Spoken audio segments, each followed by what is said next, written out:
Pinag-iingat ng PNP Anti-Cybercrime Group ang mga mahilig maghanap ng kanilang forever sa social media.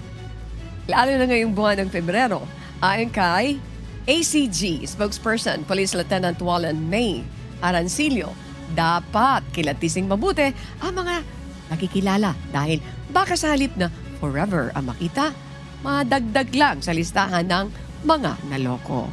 Sa datos ng ACG, tumaas ang nabiktima ng love scam noong January 2025 na nasa 8 kumpara ng kaparehong buwan noong isang taon na nasa 7 lamang.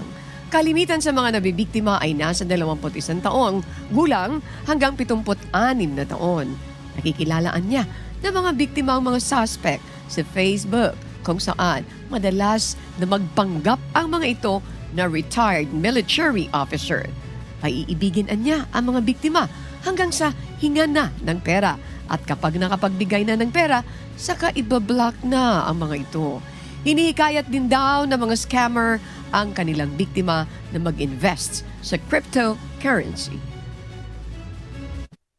Alalahanin po natin na itong mga scammers ay gumagamit lang ng mga dummy accounts para makapanloko. And also po, kung kayo po ay nabibiktima or nakaka-experience ng cybercrime, maaari po kayong dumulog sa PNP ACG. Open po kami 24/7 para tulungan kayo.